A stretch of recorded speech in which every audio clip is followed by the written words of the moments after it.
오늘의 주요 뉴스입니다. 조양호 한진그룹 회장이 미국에서 가족들이 지켜보는 가운데 숙한으로 별세했습니다.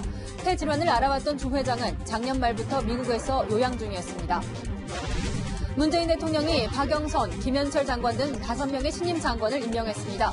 문재인 정부 들어 청문보고서 채택 없이 임명된 장관급 인사는 10명으로 늘었습니다. 야당은 국회 무시에 국민 포기라며 반발하고 있습니다. 야당이 강력한 대여 투쟁을 예고하면서 오늘부터 시작된 4월 임시국회는 일정조차 잡지 못했습니다. 남양유업 창업주의 외손녀 황하나 씨가 자신에게 마약을 권유했다고 지목한 연예인이 경찰에 곧 소환됩니다. 경찰은 지난 2015년 황 씨와 함께 마약 투약을 했던 공범들에 대해서도 조사를 시작했습니다. 경찰이 가수 승리와 윤모 총경의 4차례 식사 장소와 시점을 특정했습니다. 윤 총경이 청와대 파견 근무 중일 때 주로 청와대 주변 고급 식당들에서 만남이 이뤄졌습니다. 단독 보도합니다. 누군지 아시죠? 그러면 다시 있다 싶어서 한참을 보니까 뜨시더라고요. 강원 산불의 원인 중 하나로 무속인들의 신당에서 발화된 불이 지목되고 있습니다. 지금도 전국의 명산 곳곳에서 무속인들이 촛불을 켜고 제를 지내고 있습니다. 그 실태를 취재했습니다. 70만 원이나 하는 여성 기능성 속옷에서 기준치의 60배가 넘는 라돈이 검출됐습니다. 대진 침대는 아예 공장을 폐쇄하고 라돈 매트리스 수거 업무를 중단해버렸습니다. 라돈 침대 사태 1년이 지났지만 여전한 생활 속 라돈 공포를 심층 취재했습니다.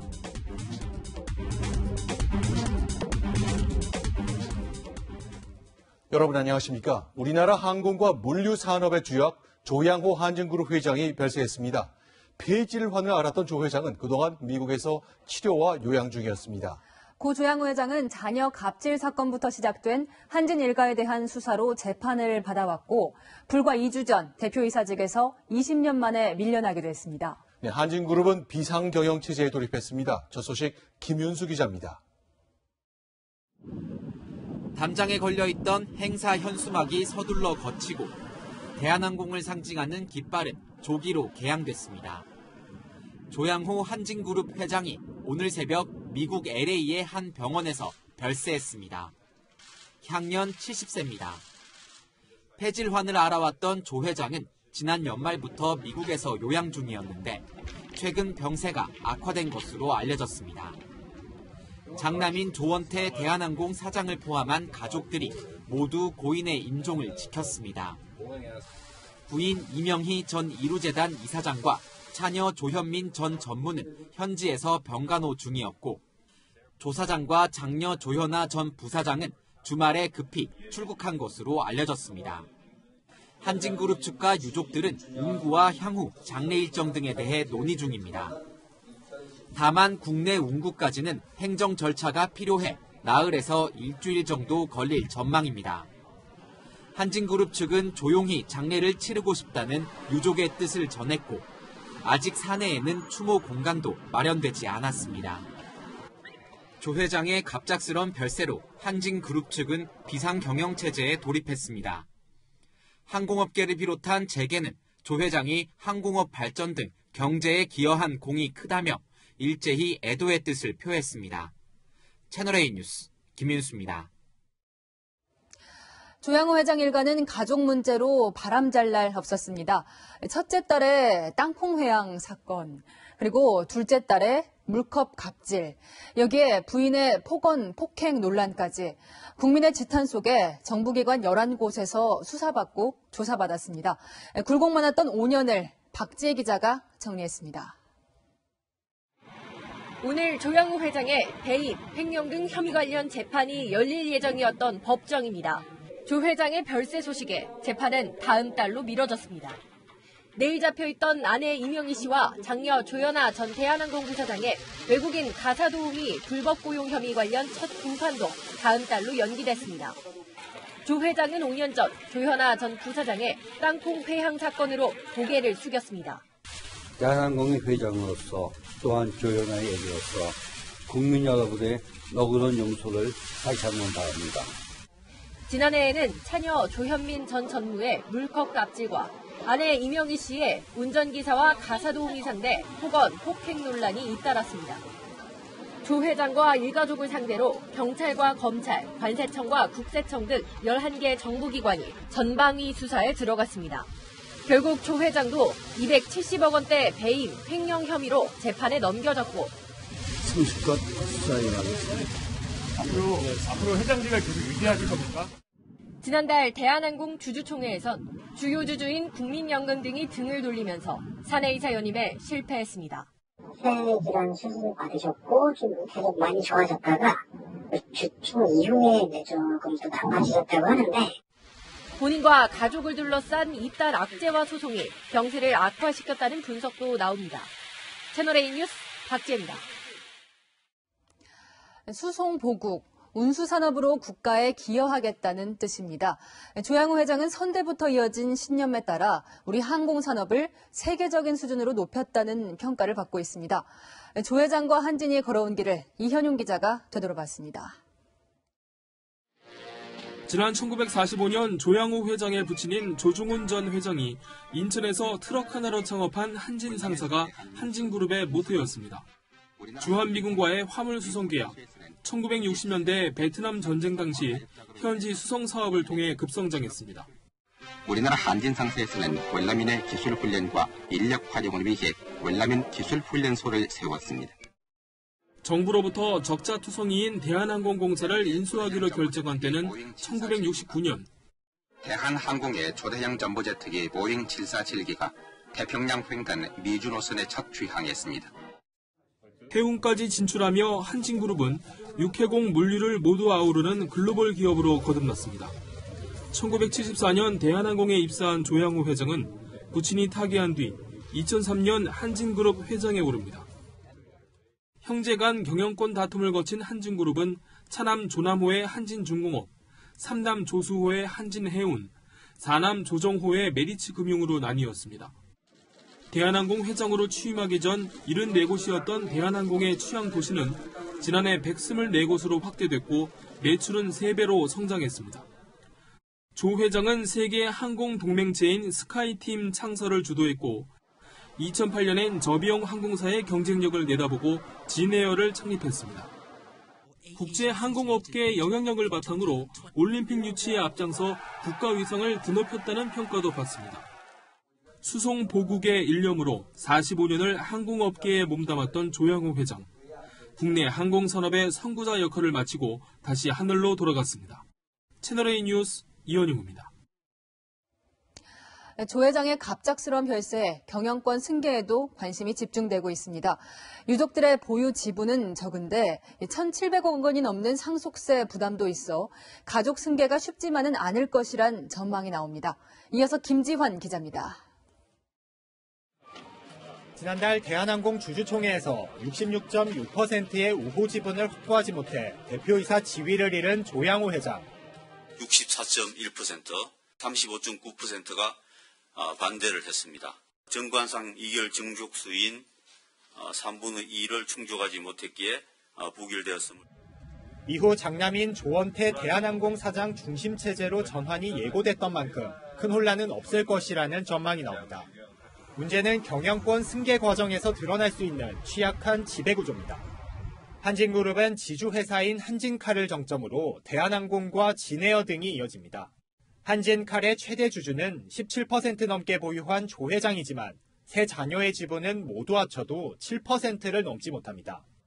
조 회장의 주식이 어떻게 상속되느냐에 따라 그룹 전체의 경영권 판도가 바뀌는 겁니다. 유족이 내야 할 것으로 추정되는 상속세 규모는 1,700억 원 이상, 재원 조달이 쉽지 않을 것이란 전망이 나옵니다. 주식담보대출을 최대한 활용하는 방안이랑 상속 자산이 있을 테니까요. 최대한 현금화할 수 있는 거 있으면 현금화하는 작업도 있을 것 같고요.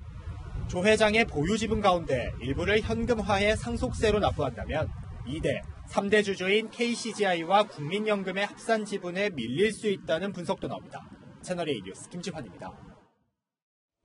네, 지금부터는 정치권 소식입니다. 문재인 대통령이 논란 속에 5명의 장관 후보자를 임명했습니다. 과거에는 청문회 때 시달리면 오히려 장관 일을 더 잘하더라, 이렇게 농담을 건넸었죠. 하지만 오늘은 그렇게까지는 말하지 못했습니다. 대신 성과를 꼭 내달라고 당부했습니다. 손영일 기자입니다. 문재인 대통령은 인사청문 보고서 채택이 무산된 박영선, 김현철 장관 등 5명의 장관에게 임명장을 줬습니다. 청문회 과정에서의 논란을 의식한 듯 정책 성과를 보여달라고 주문했습니다. 아주 험난한 인사청문회 과정을 겪은 만큼 이를 통해서 행정 능력 그리고 또 정책 능력을 잘 보여주시기를 당부드립니다. 내일 국무회의와 모레 미국 방문을 앞두고 신임 장관 인사를 마무리한 겁니다. 논란의 중심에 섰던 두 장관의 첫 일성은 대조를 이뤘습니다.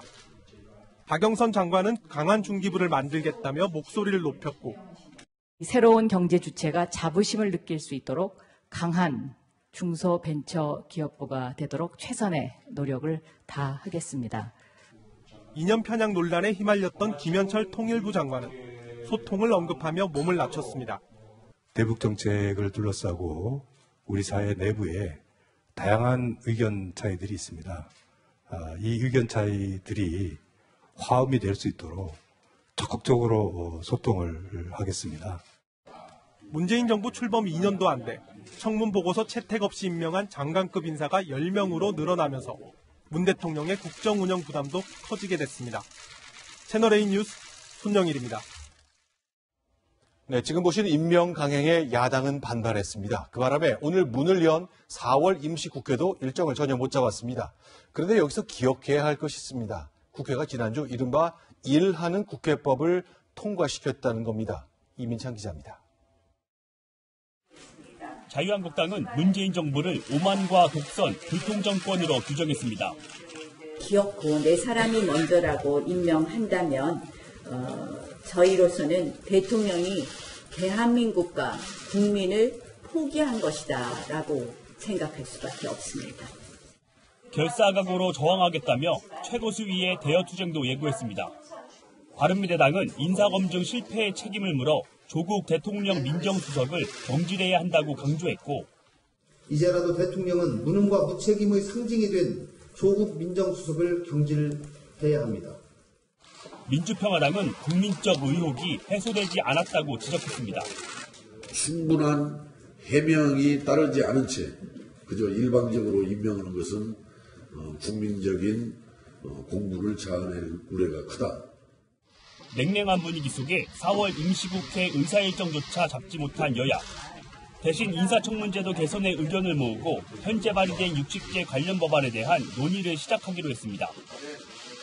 하지만 국회에 임명 동의를 필수 조항으로 넣을지 후보자의 위증처벌 조항을 추가할지 등 강론에 대한 이견이 커 관련법 개정까지는 험로가 예상됩니다. 채널A 뉴스 이민철입니다. 네, 지난주 4.3 보궐선거에서 참패한 바른미래당에서는 집안 싸움이 한창입니다. 창원 선거 때문이죠. 득표율이 3%에 그쳤고 민중당에게도 밀렸습니다. 손학규 대표 사퇴 요구가 이어졌습니다. 박민우 기자입니다. 창원 성산 보궐선거에서 참패하며 사퇴 압박을 받고 있는 손학규 바른미래당 대표.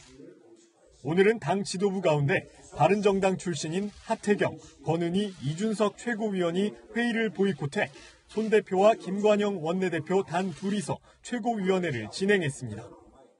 이 지도체제를 바꾸든지 아니 이 지도체제가 재신을 받든지 그걸 하지 않고 있기 때문에 회의 불참밖에 더 있겠습니까? 손 대표를 비롯한 지도부가 선거 결과에 책임지고 모두 물러나야 한다는 겁니다. 하 최고위원도 SNS를 통해 손 대표는 버티면 길이 있다고 하지만 그건 바른미래당이 망하는 길이라며 결단을 촉구했습니다. 최소한 재신임 투표라도 받아들이라고 조언했습니다. 하지만 손 대표는 지금 내가 관두면 누가 대표를 하냐며 일축했습니다. 지금 기다렸다는 듯이 그 선거 지지율이 떨어진다고서는 바꿔라? 어림없는 소리입니다. 당 일각에선 손 대표가 보이콧 상황을 돌파하기 위해 공석이었던 지명직 최고위원 2명을 임명할 거란 관측도 나옵니다. 채널A 뉴스 박민우입니다. 남양유업 창업주의 외손녀 황하나 씨의 마약 사건에 연루된 공범 2명이 경찰 조사를 받았습니다. 경찰은 황 씨에게 마약을 권한 것으로 알려진 연예인을 조만간 소환해 조사하기로 했습니다. 신선미 기자입니다. 경찰이 황하나 씨와 함께 필로폰을 투약한 것으로 알려진 2명을 소환해 조사 중입니다. 황 씨와 지인 관계인 이들은 지난 2015년 5월과 6월쯤 황 씨와 함께 필로폰을 투약한 혐의로 입건됐지만 경찰이 불기소 의견으로 송치하며 무혐의 처분을 받은 바 있습니다. 이들은 모두 여성으로 연예인은 아닌 것으로 전해졌습니다. 경찰은 당시 황 씨와 함께 무혐의 처분을 받은 나머지 공범 4명에 대해서도 조사할 방침입니다. 마약 공급 혐의 인정하십니까? 구속영장 심사에서 황 씨가 한 연예인의 권유 때문에 마약 투약을 했다는 진술에 대해서도 수사가 진행 중입니다. 해당 연예인의 이름과 함께 강제로 투약했다는 진술까지 나온 상황. 경찰은 이 연예인에 대한 소환 시기를 검토하고 있습니다. 경찰은 이번 주 중 황 씨에 대한 마약 관련 수사를 마무리한 뒤 검찰로 넘길 예정입니다. 채널A 뉴스 신섬입니다. 가수 승리와 윤모 총경의 유착 의혹 수사 소식입니다. 두 사람이 식사를 한 시점과 장소가 확인됐습니다. 윤 총경이 청와대 민정비서관실에 파견됐을 때 청와대 앞 고깃집에서 처음 만났습니다. 박건영 기자의 단독 보도입니다. 이른바 경찰총장으로 불리며 가수 승리 등과의 유착 의혹으로 입건된 윤모 총경. 지난 2017년 11월 15일 서울 삼청동의 한 고깃집에서 유리홀딩스 유인석 대표와 함께 승리를 처음 만났습니다. 당시는 윤 총경이 청와대 민정비서관실에 파견됐던 때입니다. 이어 승리는 윤 총경을 만나 3차례 더 식사했습니다. 청와대 인근인 광화문의 한 호텔과 서울 강남구의 한 식당 등 모두 4차례 식사 회동을 한 겁니다. 결제 금액은 최대 30만 원이 넘게 나온 것으로 알려졌습니다. 승리 아니고서는 카드 전표라든지 예약 확인이라든지 이와 관련해 승리는 유 대표가 밥값을 계산하려 하자 윤 총경은 큰일 난다며 직접 계산한 것으로 기억한다고 진술한 것으로 알려졌습니다. 경찰은 식당 4곳의 결제 내역을 확보해 분석하고 있습니다. 또 이번 주 중으로 승리를 다시 불러 누가 비용을 냈는지를 확인할 예정입니다. 채널A 뉴스 박건영입니다. 경찰은 지난주 승리를 승합차에 태워 윤모 총경을 만났던 식당을 찾았는데요. 식당 직원은 저 아시죠? 라고 물었던 승리를 기억하고 있었습니다. 이어서 여현규 기자가 단독 보도합니다. 서울 삼청동 거리입니다. 청와대로 향하는 길이 보이는데요. 경찰은 이곳까지 가수 승리를 데려와 현장 확인을 벌였습니다. 지난 5일 경찰 승합차가 멈춘 곳은 엘리베이터가 있는 고깃집이었습니다. 현장에 도착한 승리는 윤 총경 등과 오찬을 했다고 언급한 것으로 알려졌습니다. 저 누군지 아시죠? 그런데 낯이 있다 싶어서 찾아보니까 승리 씨더라고요. 그러면서 당시 상황을 구체적으로 설명한 것으로 전해졌습니다. 엘리베이터를 타고 가서 방으로 들어가셨대요. 승리 씨 기억은 갈비를 먹다 기억을 하시네요. 경찰은 누가 비용을 냈는지도 집중적으로 추적하고 있습니다. 왔다 가셨어요. 그래서 저희한테 확인을 요청했고 저희가 자료까지 다 뒤져보고 CCTV도 보고 다 뒤져보고 다 했는데 경찰은 4차례 식사회동 당시 청탁 등이 있었는지 확인하고 있습니다. 부적절한 만남으로 확인될 경우 윤 총경에게 뇌물 혐의를 적용할 수 있을지도 검토하고 있습니다. 채널A 뉴스 여현규입니다.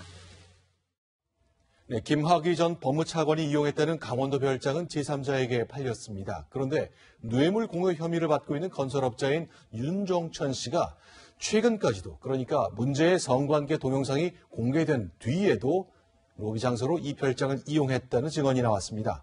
박정석 기자의 단독 보도입니다. 김학의 전 차관이 성접대를 받았다는 의혹이 제기된 강원도 원주의 별장입니다. 건설업자 윤중천 씨 소유였는데 지금은 별장 주인이 바뀐 상태입니다. 윤 씨가 지고 있던 빚 때문에 2016년 경매로 넘어간 건데 당시 윤 씨의 사업 파트너였던 A 씨가 별장 6채 중 4채를 낙찰받았습니다. A 씨는 윤중천 씨가 별장이 팔려야 투자가 가능하다며 자신을 경매에 입찰하도록 강요하고는 실질적인 소유주 행세를 했다고 주장했습니다. 주로 주말에 그 외부의 사람들을 불러서 자기를 과시를 했고 이제 실소유주가 전데 협박을 하면서 한 나쁜 사람이에요. 윤 씨는 딸의 결혼식을 이 별장에서 열고 딸에게 펜션 운영도 맡기기도 했습니다. A씨에 따르면 윤 씨는 문제의 김학의 동영상이 공개된 뒤에도 별장에 경찰과 공무원을 불러 파티를 열었습니다. 만날 때마다 내가 얼만큼 힘이 있는지 넌 모를 거야 이렇게 얘기는 항상 했대. A씨가 별장을 처분하려 하면 윤 씨는 한국에서 못 살게 하겠다며 협박 문자 메시지를 보내기도 했습니다. 너는 절대로 나를 못 이겨 이렇게 얘기하더라고요. 저로서는 완전히 섬뜩한 거죠. 재수사에 나선 김학의 수사단은 윤 씨가 A씨에게 거론했던 인맥들에 대해서도 조사할 계획입니다. 채널A 뉴스 박정서입니다. 네, 김학의 전 법무차관은 태국으로 나가려다 공항에서 제지당했었죠. 긴급 출국 금지가 내려졌던 것인데 왜 미리미리 내리지 않았던 것인지를 두고 법무부 내부에서 충돌이 빚어졌습니다. 최주현 기자입니다. 김학의 전 법무부 차관이 심야 출국을 시도하기 전인 지난달 19일과 20일 과거사 진상조사단은 대검찰청 기획조정부에 전화해 김 전 차관 출국금지 요청 방식을 상의했습니다. 대검은 공문을 보내달라고 요청하면서 과거 김학의 사건은 무혐의 처분을 받았고 조사단 조사 결과가 과거사위원회로 보고되지 않은 점 등을 고려사항으로 전달했습니다. 이 고려사항의 의미를 두고 법무부 과거사위원회와 대검찰청이 완전히 다른 해석을 내놓으며 전면전에 나섰습니다. 유독 이 사건에 대해서는 불개의 원칙을 깨고 이런 입장을 보냈다는 것은 매우 강력한 반대 입장을 표명한 것으로 대검찰청은 고려사항을 참고해 출국금지 요청 공문을 작성해달라는 의미를 위원회가 오독한 것이라며 출금 거부 의도였다면 거부사항이라는 제목을 붙였을 것이라고 맞섰습니다. 곽상도 자유한국당 의원도 자신을 수사하라고 공고한 조사단을 겨냥했습니다. 곽 의원은 청와대 행정관이 조사단 파견검사와 과거 같은 법률사무소에서 근무해 정권 입맛에 맞춘 조사가 의심된다며 감찰을 요청했습니다. 채널A 뉴스 최주현입니다. 네, 장자연 사건의 증인인 배우 윤지호 씨가 오늘 국회에 왔습니다. 여야 4당은 신변의 위협을 느낀다는 윤지호 씨의 방패막이가 되겠다고 나섰는데요. 오늘 자유한국당은 안 보였습니다. 보도에 강지혜 기자입니다. 사실 이렇게 많은 취재진 분들을 태어나서 포함받는데 간담회가 열린 국회 회의실이 취재진으로 가득 찼습니다. 고 장자연 씨 피해 현장을 직접 목격한 것으로 알려진 윤지호 씨는 많은 관심과 응원을 부탁했습니다.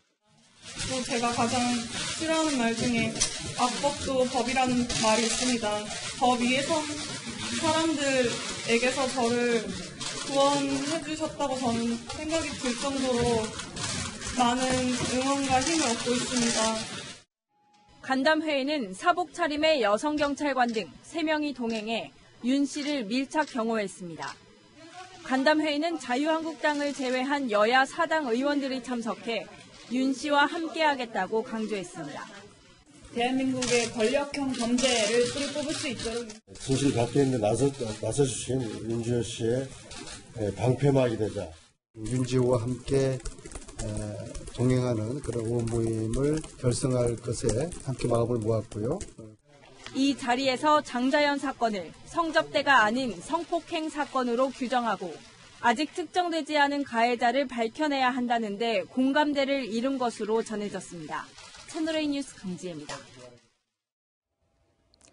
생후 14개월 난 아기를 보름 동안 30번 넘게 학대한 돌보미가 오늘 구속영장 심사를 받았습니다. 김 씨는 지난 6년간 40명이 넘는 아이를 돌봤는데요. 경찰과 여성가족부가 추가 피해 확인에 나섰습니다. 최수연 기자입니다. 구속영장 심사를 받은 아이 돌보미 김모 씨가 법원을 나섭니다. 본인에게 너무하다고 생각하지 않으신가요? 경찰은 CCTV 영상을 분석해 김 씨가 생후 14개월 난 아동을 보름 동안 34차례나 학대하는 모습을 확인했습니다. 경찰 조사에서 자기 행위가 학대인 줄 몰랐다고 진술했던 김 씨는 CCTV 영상을 확인한 뒤 내가 봐도 너무 심했다고 말한 걸로 알려졌습니다. 김 씨는 지난 2013년부터 아이 돌보미로 활동해 왔습니다. 김 씨는 그동안 40여 명의 아이를 돌봐온 것으로 파악됐습니다. 경찰은 다른 가정에서도 아동학대가 있는지 확인할 예정입니다. 최근 피해 아동 부모에게는 김 씨가 자신들의 아이를 돌본 사람인지 확인해달라는 문의가 빗발치고 있습니다. 금천구에서 아이돌 서비스를 이용했었는데 혹시 이 선생님인가요? 라는 쪽지나 메일 같은 게 좀 많이 와요. 여성가족부도 김 씨가 돌본 다른 어린이들의 피해 조사에 나섰습니다. 추가 피해 사실이 드러나면 김 씨의 혐의는 더 무거워집니다. 채널A 뉴스 최수연입니다.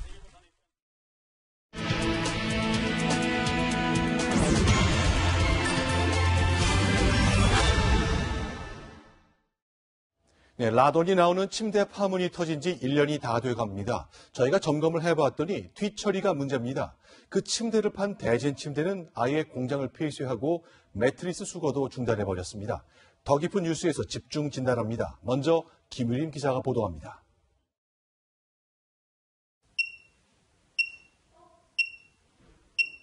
(24면은) 얼마야? 우와, 어마어마하네. 지난해 큰맘 먹고 백화점에서 산 대진 침대. 하지만 라돈 때문에 쓰지도 않고 비닐로 꽁꽁 묶어뒀습니다. 실내 라돈 기준 수치의 6배가 넘는 라돈이 검출됐지만 환불은커녕 수거도 안 해가고 있습니다. 쉴 수 없을 정도로 많이 했어요. 일단은 전화가 안 되고 이걸 빨리 얼른 수거를 해서 해야지. 지금 이게 집 안에 계속 이게 지금 라돈이 나오는 거 아닙니까? 대진 침대는 3월 1일부터 공장을 폐쇄하고 매트리스 수거 업무를 중단해버렸습니다. 안에 좀 취재 좀 허락을 받으려고 하는데요. 지금 사람들도 없어요? 사람이 없어요. 안 나와요. 서브 주차를 폐쇄했다고. 이 사실을 미처 몰랐던 사람들은 매트리스를 들고 공장을 찾았다가 헛걸음을 합니다. 기다려도 안 주니까 인터넷 폐쇄됐다니까. 수거된 매트리스 중 모나자이트가 뿌려진 침대 커버만 따로 분리했지만 아직 제대로 처리되지 않은 채 방치돼 있습니다. 방패장으로 가는 방안도 나올 수도 있고 아니면은 이거 희석해가지고 매립하는 방안도 나올 수도 있고 정책 연구 용역 추진하고 있거든요. 그 결과에 따라서 무색무취하지만 인체로 들어오면 폐세포를 공격하고 암을 유발하는 라돈은 침묵의 살인자로 불립니다. 곳곳에서 엄습하는 라돈 공포. 하지만 정부의 뒷짐 정책에 시민들의 불안만 커져갑니다. 채널A 뉴스 김유리입니다. 네, 발암물질인 라돈이 검출되는 제품은 침대뿐이 아닙니다. 여성용 보정 속옷에서도 나왔는데요. 더 큰 문제는 원자력안전위원회가 문제 제품의 명단 공개를 꺼리고 있다는 겁니다. 왜 그런 걸까요? 허욱 기자의 더 깊은 뉴스입니다. 70만 원이 넘는 고가의 여성용 보정 속옷에서 다량의 라돈이 방출된다는 제보가 들어왔습니다. 라돈 측정기를 올려보니 측정 한계치인 9,435베크렐을 넘겨버렸습니다. 이번엔 속옷의 겉감과 안감을 분리한 뒤 방사선 방출량을 측정해봤습니다. 피부에 맞닿는 안감의 방사선 수치가 순식간에 1.2 마이크로시버트까지 올라갑니다. 안감에 문제가 있다 이렇게 볼 수 있다. 이 정도라 그러면 우리가 픽폭 받는 양이 한 8배에서 9배 이상. 해당 속옷에 대해 정밀 성분 분석을 해보니 방사성 물질이 확인됐습니다. 우라늄계 방사성 물질이 기준치의 3배, 토륨계는 기준치의 20배 가까이 나온 겁니다. 현재 문제가 되고 있는 모나자이트 같은 성분이 많이 함유되어 있지 않았나. 고농도의 라돈이 방출됐다 그러면 어쨌든 호흡기가 가깝고 또 피부와 접촉면에 붙어있기 때문에 피부 영양 이런 것들이 좀 문제가 되지 않을까. 건강에 좋은 음이온이 나온다는 소문 탓에 모나자이트는 속옷은 물론 팔찌, 목걸이 같은 제품에 광범위하게 사용됐습니다. 하지만 해당 업체는 해당 제품이 얼마나 유통됐는지도 모른다는 입장입니다. 구체적으로 공정에 들이차는 경우는 잘 모르죠. 그 업체도 우리만 한 게 아니고. 그거는 집계를 처음부터 다시 내봐야 돼요. 일단 판매 중단 조치를 내린 업체 측과 판매 종사자들은 관계 당국이 오히려 사태를 방치했다고 주장합니다. 국가에서 그걸 정해주지 않았기 때문에 이런 일이 생긴 거잖아. 누구 책임도 아니야 이거는. 다 피해자야. 정말 터져야 돼. 정말 터져야 돼 한 번은. 실제로 원자력안전위원회는 제대로 된 실태조사를 벌이지 않았고 해당 업체에 대한 질의에는 현황 파악 중이란 서면 답변만 돌아왔습니다. 원안이 산하 원자력안전기술원은 이미 2년 전 생활주변 방사선 실태보고서를 펴냈습니다. 당시 음이오 문제는 물론 모나자이트의 위험성도 파악하고 있었지만 적절한 조치를 취하지 않은 겁니다. 전문가들은 원안위가 국민의 알 권리보다는 업체 편을 드는 것 아니냐고 지적합니다. 이 사람들은 다 알고 있는 겁니다. 어느 회사에 판매가 됐고 거기서 어떤 제품을 만들었었는지 다 알고 있어요. 그거를 지금 원자력안전위원회가 그 자료를 공개를 안 해요. 방사성 물질에 대한 정부의 선제적 관리와 정보 공개가 라돈 공포증 해결의 유일한 해법으로 보입니다. 채널A 뉴스 허욱입니다. 여의도에 2배 면적을 태운 강원도 산불이 발생한 지 나흘이 지났습니다. 고성과 강릉 산불 화재 원인은 좁혀지고 있지만 인제 산불은 추정만 무성합니다. 경찰은 누군가 실수로 불을 냈을 가능성에 주목하고 있습니다. 이다혜 기자입니다. 산기슭에서 희뿌연 연기와 함께 불길이 번집니다. 삽시간에 번진 불길은 축구장 40개 면적에 해당하는 임야 30헥타르를 태웠습니다. 저 왔을 때 이미 밭은 다 타고 불길이 다 산으로 올라가고 있었어요. 김마당에 갔을 때 그때부터 이제 불길이 확 커진 거예요. 전신주 개폐기에서 튄 불꽃이 대형 화재로 번진 고성 속초 산불과 신당의 재단에 켜져 있던 전기초가 화재 원인으로 지목된 강릉 동해 산불과는 달리 인제 산불의 정확한 원인은 밝혀지지 않고 있습니다. 강원도 인제 산불의 발화 지점으로 지목된 약수터입니다. 지금은 이렇게 폴리스 라인을 쳐서 방문객들의 접근을 막아놨는데요. 경찰은 실화 가능성에 무게를 두고 인근 주민들을 상대로 조사를 벌이고 있습니다. 농산물을 소각하는 과정에서 불이 옮겨 붙었거나 담뱃불이나 화목보일러 과열 등 과실로 인한 화재 가능성을 조사하는 겁니다. 이런 가운데 강원 지역에 또다시 강풍이 불면서 불이 다시 살아날 우려도 커지고 있습니다. 오늘 오전엔 고성 토선면 야산에서 땅속에 남아있던 불씨가 되살아났고 주민 절반 이상이 보금자리를 잃은 속초 장천마을에서도 다시 연기가 난다는 신고가 접수돼 소방당국이 긴급 출동하기도 했습니다. 채널A 뉴스 이다혜입니다. 강릉 산불은 죄를 지내는 신당에서 시작된 것으로 추정되고 있습니다. 신당이나 굿당에서 켜놓은 촛불이 화재 위험 요인이 되고 있는데요. 김태형 기자가 계룡산을 둘러봤습니다. 무속 신앙인들이 많이 모여드는 계룡산. 한참을 오르자 산기슭에 굿당이 나타납니다. 향로엔 타다 남은 향들이 가득하고 재단에는 뭔가를 태운 재들이 흩어져 있습니다. 재단 앞 철제 상자 안에는 초들이 타고 있습니다. 근처에는 이렇게 바스락거리는 낙엽과 마른 나뭇가지가 널브러져 있는데 촛불은 켜둔 채 소화기 하나 없이 방치되어 있습니다. 근처에 있는 또 다른 재단. 나뭇가지에 전깃줄이 칭칭 감겨 있고 전등이 매달려 있습니다. 영험한 기도처라는 소문을 타고 촛불을 켜고 기도를 하거나 제사를 하는 무속인들이 많지만 제재할 방법이 없습니다. 허가나 신고 대상도 아니어서 전국적으로 몇 군데나 있는지 파악조차 안 됩니다. 등록하거나 허가 내는 것도 아니어서 단지 그걸 하는 행위만 가지고는 저희가 어떻게 할 수 있는 방법은 없는데요. 무속인들이 바다를 바라보며 기도를 올립니다. 삼국을 통일한 신라 문무대왕의 기운을 받겠다는 무속인들이 모여들면서 해변가는 굿당들이 점령했습니다. 굿이 열린 장소엔 음식물 쓰레기와 비닐봉지, 화환 등 불이 잘 붙는 쓰레기들이 방치되어 있습니다. 불을 켜놓고 해가지고 화재가 촉발이 된다고 그러면 안 되지 않겠느냐. 그런 거는 좀 지양을 했으면 좋겠다.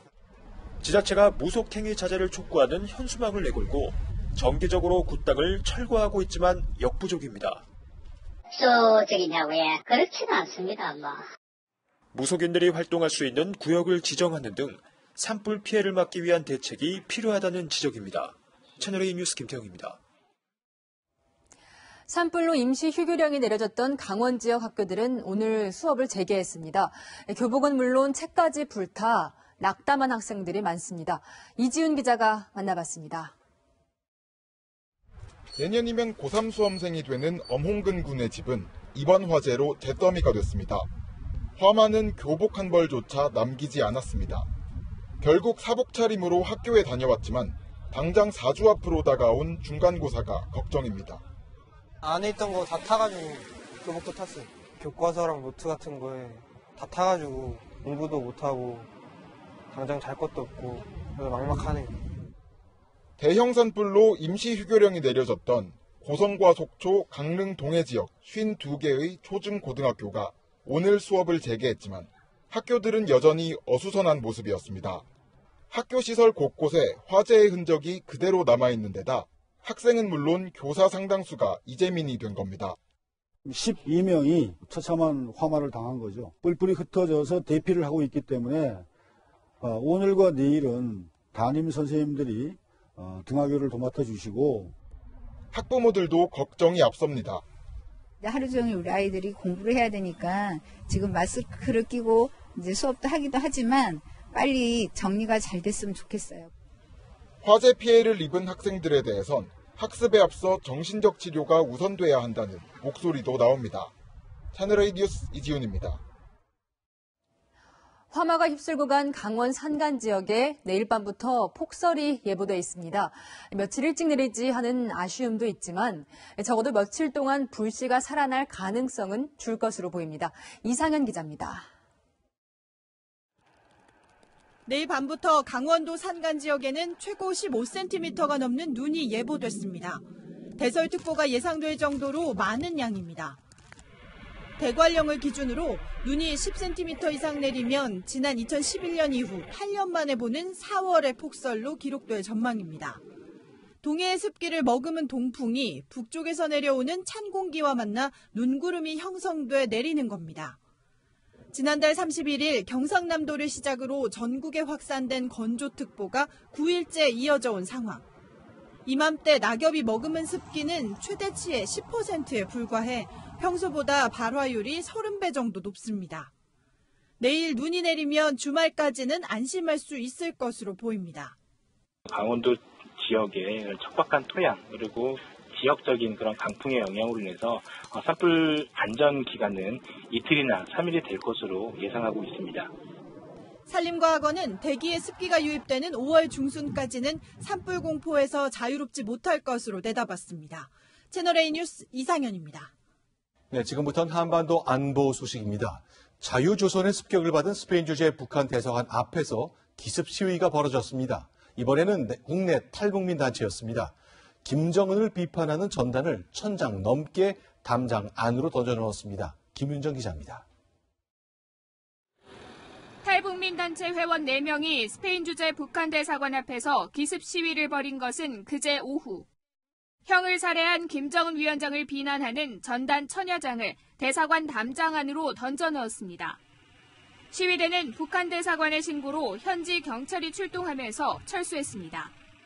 대사관에 벨을 누르고 안 되니까 원래 대사관에다가 이제 직접 전달하려고 했는데 사람 안 나오고 하니까 경찰에 신고하고 하니까 전단은 이제 안에다가 던져 넣은 거지. 이 단체는 오는 15일 김일성 생일에 맞춰 해외 각국의 북한 대사관에 대북 전단 50만 장을 보낸다는 계획입니다.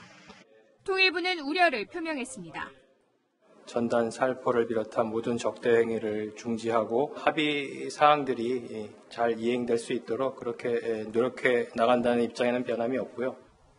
스페인 대사관을 습격한 반북단체 자유조선의 행적은 현지 수사가 진행되면서 속속 드러나고 있습니다. 습격 전 2, 3일 동안 모형총 구입 등의 770만 원을 모두 현금으로 지출했다는 사실이 추가로 확인됐습니다. 리더인 에이드리언 홍은 현재 미국에 머물고 있는 것으로 알려진 가운데 사건의 배후에 미국 CIA가 있다는 의혹은 끊이지 않고 있습니다. 채널A 뉴스 김윤정입니다. 네, 북한은 경제 제재가 풀릴 기미가 없자 우리는 물과 공기만 있으면 살 수 있다고 했었죠. 김정은 위원장이 연일 경제를 챙기고 있습니다. 유승진 기자입니다. 구두를 만져보고 진열된 화장품도 살펴보는 김정은 위원장. 개업을 앞둔 평양 대성백화점을 찾은 겁니다. 상품 진열 방법과 형식이 다양하고 눈맛이 있으며 봉사 환경과 규모, 상품들의 질과 가지수에 있어서도 높은 수준이라는 것이. 김 위원장은 최근 백두산이 있는 삼지연군과 원산갈마 해안관광지구 등 경제 현장을 연이어 챙기고 있습니다. 김정은 2기 체제 정책 방향을 발표할 최고인민회의를 사흘 앞두고 경제에 모든 초점을 맞추고 있는 겁니다. 미국에서 북미 협상에 대한 시그널이 오기 전까지는 자력갱생과 경제 올인 전략을 추진하면서 향후 미국의 대응 태도를 보아가면서 대전략을 정할 것으로 예상됩니다. 제재가 한동안 풀리지 않더라도 자력갱생으로 버티겠다는 의지입니다. 어제 열린 평양 국제 마라톤 대회가 성황리에 끝난 것도 자신감의 기반이 됐습니다. 빨리! 선수들이 평양 개선문을 지나 김일성 광장을 시원하게 가로지르는데 대부분 호기심에 북한을 찾은 관광객들입니다.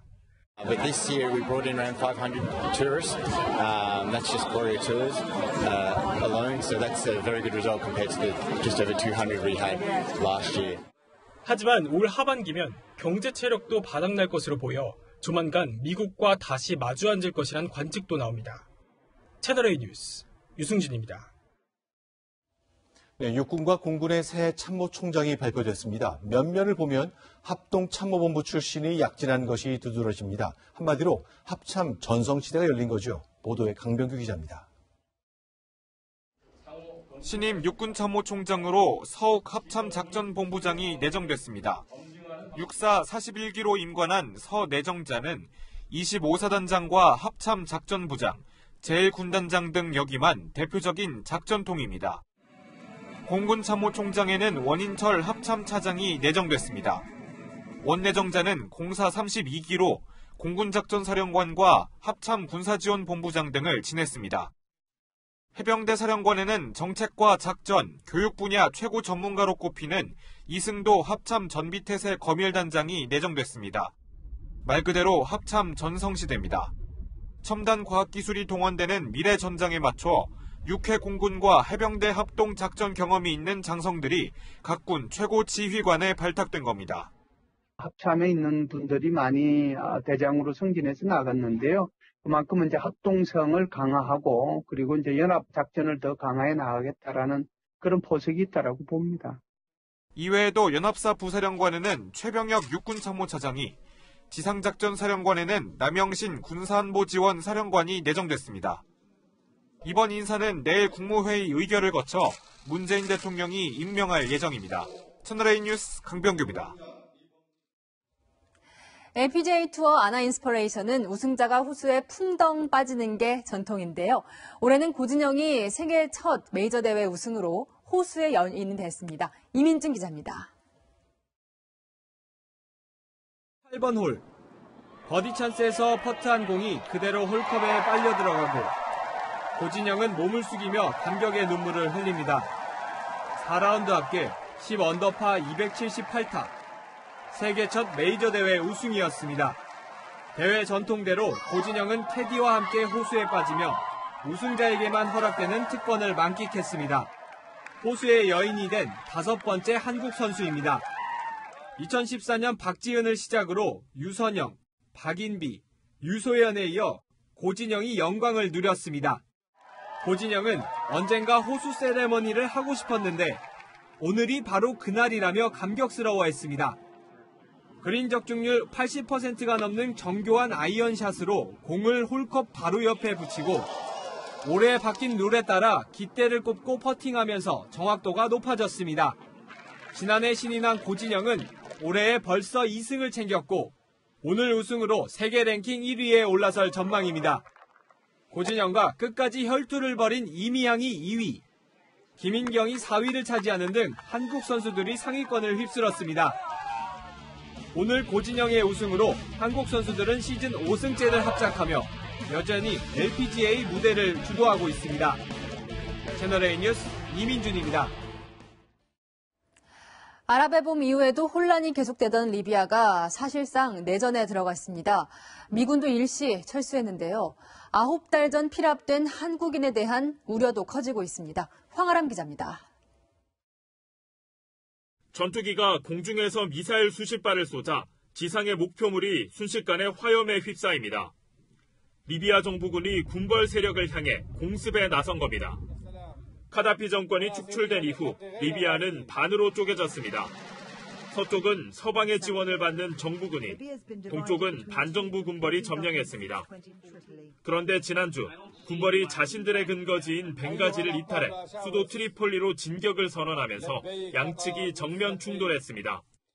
ومحاولة الطعن في الظهر ونتفاجأ بتحركات عسكرية مصحوبة بخطاب تعبوي من حفتر تعيدنا مفرداته إلى زمن الدكتاتوريات والحكم الشمولي. 교전이 격화되면서 리비아에 주둔하던 미군도 수륙양용 부양정을 타고 철수했고 인도와 이탈리아 등도 자국민을 대피시켰습니다.